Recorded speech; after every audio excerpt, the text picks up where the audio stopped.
All right, my little mathematicians, I'm going to help you get started on the equations and inequalities quick check. So let's skip to number 2.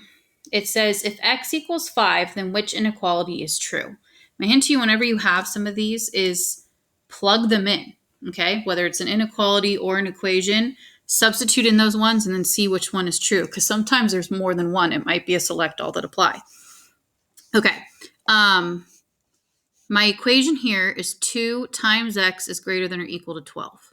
So I'm going to replace the x with a 5, right? Instead of 2 times x, it's 2 times 5. It's greater than or equal to 12. Let's see if that makes a true statement. Well, 2 times 5 is 10, greater than or equal to 12. Is 10 greater than 12? No, it's not. So that's not true. So if I plug x in, a 5 in for x, it didn't end in a true statement. So that one's not right. So keep going and see which ones make a true statement, and then those ones would be the answer. Number 3, it gives you these algebra tiles for you to write an equation that you could then solve. And I would say that's weird, but maybe just ignore the algebra tiles and look at the word problem right here to help you write the equation. And I trust from the word problem, you'll probably be able to set up the equation and then solve it. Okay, but this one doesn't give you a word problem, so instead I'm going to help you get started on it. Okay, on the left of the equal sign, you have 1x, and then these 1, 2, 3 constants. So x plus 3, because you can't combine those, right?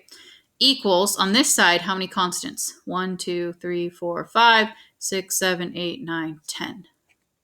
Okay, now from there, can you solve the equation? Okay, so just to help you with algebra tiles. For number 6, my hint I want to give you, before you go ahead and you try to figure out which graph this is, you need to isolate x first. Get x by itself, then figure out which graph it matches.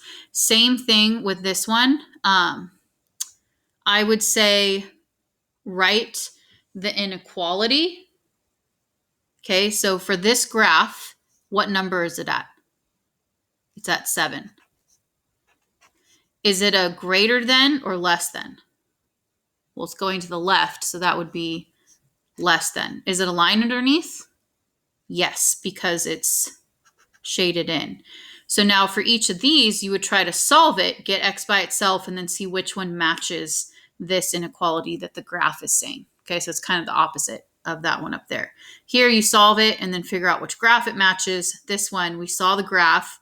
We wrote down the inequality that this graph is representing. Now solve each of these inequalities and see which one matches that. All right, and hopefully from there, you can finish the rest. You got this.